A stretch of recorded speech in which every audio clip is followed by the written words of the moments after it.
first, if Rouhani promises something, okay, you can trust. That is strategically important to the international community. Rouhani is a person who strongly, I think, since the revolution, before Rouhani, we had Ahmadinejad, has no capacity to represent Iran. I mean, even there was a risk of, still there's a risk of imprisonment. Ahmadinejad can be in prison like a couple of days, maybe, I don't know. Before Ahmadinejad, we had Hatemi, you remember? Hatemi has a partial legitimacy of Iran for some reasons, you know, his ideas about liberalism, so on and so forth. Rafsanjani. Since Rafsanjani, we have a president in Iran who is representing this history. For example, 2 weeks ago, I met the head of Strategic Research Center of Iranian Ministry. They were proud of Rouhani, Hassan Rouhani. Rouhani is representing Iran, representing Iranian regime. This is a great opportunity because to keep Iran part of the game, you need someone who can create successful and reliable connection with the Iranian state, mullahs, and international community. This is interesting because Iran is this is important. In Iran, strategic issues are handled by Iranian religious spiritual leader, Khamenei. And Syria is a strategic issue. In Iran, Iranian system, strategic issues are about spiritual leaders, not the government, not other guys. And for Iranian establishment, Syria is a strategic issue. That is why Iran is going to defend, which is normal, understandable, Syria as they are defending Tehran. But this change, the rise of Rouhani as a legitimate actor, changed the balances because before Rouhani, Turkey was the actor that was mediating between the system and Iran. Remember the three party meetings between Brazil, Iran, India about the nuclear energy issue a couple of years ago. Turkey was the actor to mediate between the international community and Iran in those days. But right now, because of Syrian problem and the rise of Iran as a legitimate actor, Turkey becomes a state which needs Iran in Syria. Because Iran is very influential in Syria. You feel it. Financially, manpower, ideologically, so on and so forth. So, it's not clear yet how this rising Iran is going to affect Turkish foreign policy. If you imagine a Middle Eastern map, if you go to the Palestine, Egypt, if you speak to people on the streets, they can talk about Israel as a threat. But if you go to Gulf region, the number one threat is not Israel, it's Iran. Because Iran has a huge potential of influence over Gulf. For example, in Bahrain, there is the Shia party, who is the leading party, and Shia people constituting the majority of Bahrain. Iran is, and if Iran feels it's threatening in the west part of the Middle East, it can increase the pressure in the Gulf. The potential of Iran in the Gulf is very, very high. But this is critical for Turkish foreign policy. As I said, in mid-2000, during Ahmadinejad, mainly because of Ahmadinejad's failure to understand the language of modern diplomacy, Turkey used to be a kind of mediator between the international community and Iran. Right now, Iran is gaining a leverage all over the region. This is critical. I'm not criticizing that. This is a fact.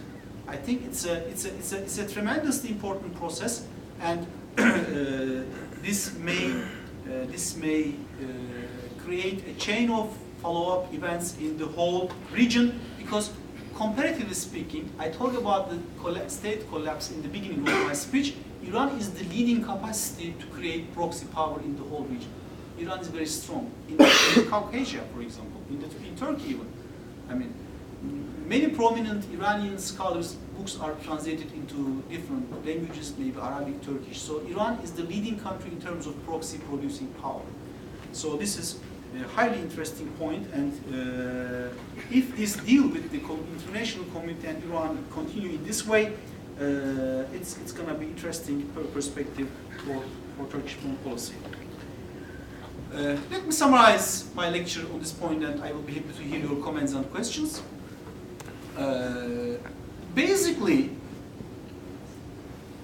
if you ask me about some people say Arab Spring, it's a misnomer, it's not Arab Spring. It's a Arab, but by means of this, we call it Arab Spring. Let's say it Arab Spring. Arab Spring failed to produce a democracy, that's a fact. But there's a reality. Despite its collapse, Arab Spring proved that the Arabs' trending issue is democracy, becoming to be against authoritarianism. This is critical from Turkish perspective. Despite their revolution failed, the Arabs will not welcome authoritarian model. The spring, failed in Egypt, failed in Libya. Libya is no more state right now. Can you imagine? Libyan prime minister is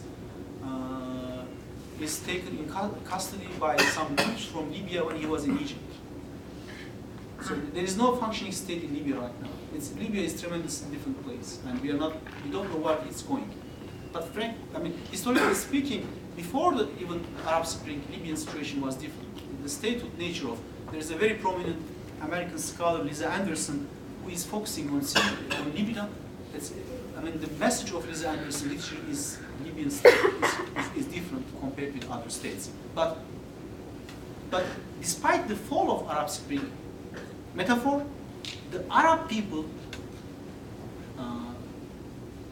for them, democracy or to be against authoritarianism is the trendy issue. This is critical for Turkey because why Turkey used to be a model to the Arabs, if it's a model. One is democracy as a Muslim society, democracy with Muslim background. It's very interesting. In the early days of Arab Spring, when Turkish Prime Minister visited Egypt, he talked about the virtues of secularism, which was created a huge tension even from the liberal aspects of Ikhwan, such as Essam al-Aryan. I remember Essam al-Aryan criticized Turkish Prime Minister while talking about virtues of secularism in Egypt. It was true, maybe not correct to teach Arabs in that way. It was not correct. But philosophically, there's a point. The originality of Turkey is to be a secular and democrat with Islamic motives. Otherwise, lacking the democratic aspect, Turkey cannot play the Islamist actor in the region.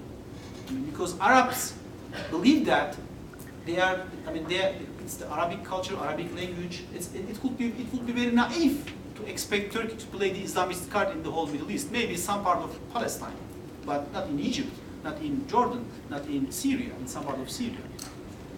So the recent ongoing developments in Turkey, which creates some kind of concern of authoritarianism, is likely to decrease Turkey's public image among the Arabs. Because I don't think the Arab community, the Arab public opinion are gonna buy, or it's marketable to the Arabs. Turkey is losing its democratic spirit and still it's a model. So, interestingly, the failure of Arab Spring in many other countries, creating a similar outcome in Turkey, because Turkey is part of the region, and maybe parallel to Egypt and developments in other Arab countries.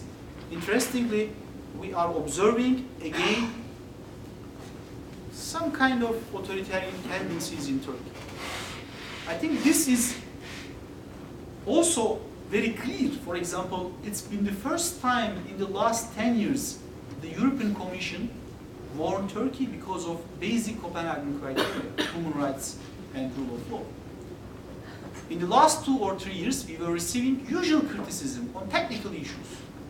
Some financial issues, some issues about foreign policy, some issues about transportation, so and so. But it's the first time we are receiving very harsh criticism about rule of law and human rights, basic Copenhagen criteria, which questions Turkey's harmony with the major European values from that perspective.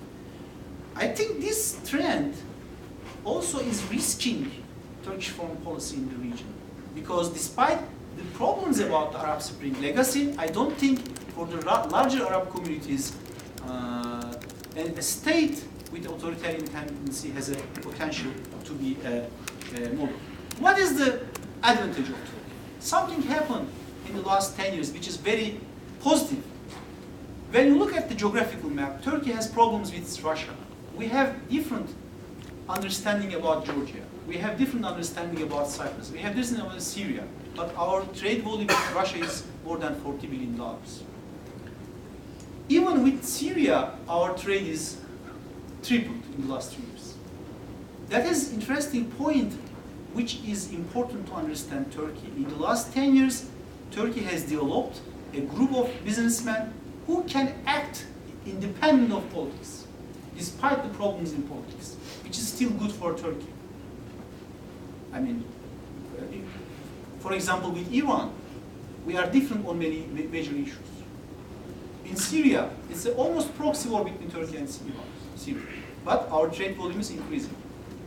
I talk about Russia, so many still problems. On every issue, Turkey and Russia are different, all major issues. And I should say that Georgia, for example, a Turkish citizen can visit Georgia with identity card. But some part of Georgia claims independence with the support of Russia. So Georgia is de facto is a proxy, I don't want to say proxy zone area, but between Turkey and Russia. Despite such problems, economy is doing well. This is, and most probably over Ukraine, Turkey and Russia are gonna go two very opposite perspectives. Turkey is gonna be seriously against rapprochement between Crimea and Russia, no doubt. From Turkish mental map, imagining Russia keeping a large land on the northern part of Black Sea is not understandable. I'm not saying Turkey has the power to stop it, but not understandable. But despite that serious potential problems, in terms of economy, both countries are doing very well. In terms of tourism, in terms of direct investment, trade. So this is, I think, the most optimistic dynamic that Turkey has created so far. The somehow separation of economy and politics. For example, Iraq. I mean, Turkey and Iraq have very negative perspective right now because it's almost kind of feud between Mr. Maliki and Erdogan.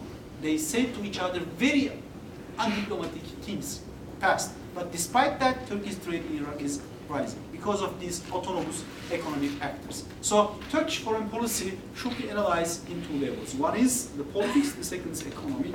And so far, it seems that economy has become somehow independent of political concerns.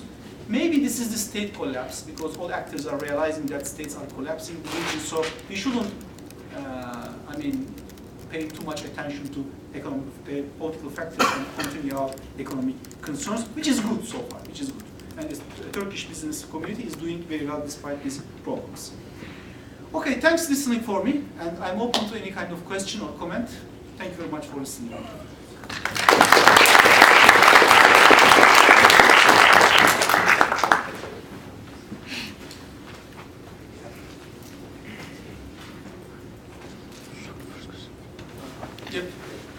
I just wonder. I just wonder, as like amongst the most powerful countries in the region, or arguably the most powerful, at least in terms of military power, why do we hear Israel's name only with, when international issues are at stake? Why do we hear it mostly with issues with Palestine? Is it due to that they don't want to be active with Muslim international issues, or is it that they aren't they interested in? What do you think about the? Well, definitely Israel is a leading country, and thanks. Thank you. And Israel is the only state so far organized unilateral military operation into Syria. It's the only country that can. Syria. Turkey cannot do that, or you cannot imagine Egypt is doing that, or any other Muslim country. But Syria, I think 3 times made an operation, military operation to Syria. And despite my limited knowledge, Israel is the only country that can act unilaterally despite all countries in the Middle East. But I'm not to endorse what Israel is doing, but I'm trying to understand. I think it's better for Israel's interest to be silent on these issues. because Israel has a, if Israel involved, it creates somehow negative energy. On the other hand, I think 2 months after its independence, Syria declared a war to Israel. So I mean, Assad used to be the #1 threat to Israel.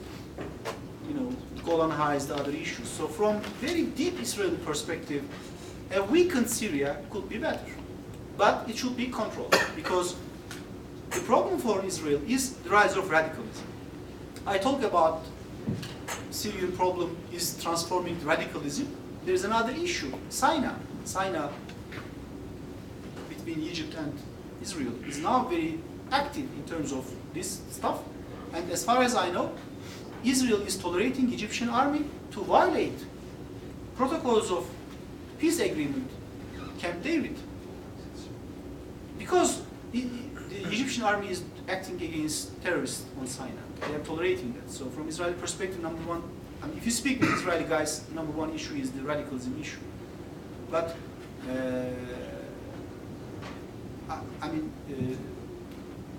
other than these issues, I mean, you cannot expect Israel to become active on Syria, on Israel, or on Syrian issues. So it's better to them. I was in Tel Aviv University for a meeting. I read the newspaper. The minister was asked, "What do you think about the region is becoming more green?" referring to Islamization of the region. And there was a joke about that. So. Of course, it's understandable. For Israel, the rise of Ikhwan was a threat, or any other of Islamist actors. In the beginning of Arab Spring, I would say, I can say that Islamists had a huge chance, because after 40 years of frustration of secular authoritarian regimes, China is authoritarian but successful. I mean, China has produced highways, hospitals, but still secular authoritarians are not successful. They are authoritarian and not successful. There is no, I mean. Well, just before a couple of weeks ago, before Arab Spring, I was in Cairo. I spoke with a taxi driver. He said that we are becoming shame of being Egyptian. It's very sad to hear that. I mean, of course not Egyptian culture, but they got rid of the hearing about Mubarak stuff. From Israeli perspective, there are of course some, if you read the Israeli literature about Arab Spring, Israeli affairs, it's kind of journals, what you hear is Israel is very critical about the risk of rising Islamism, so on and so forth. But I think, frankly speaking, Israel is following a very clever strategy not to talk too much about Arab politics, silence, because any kind of activism can change the meaning of configurations in the region. So it's going well to them. I mean, so far I don't think there is a major threat, emerging threat, except the radical groups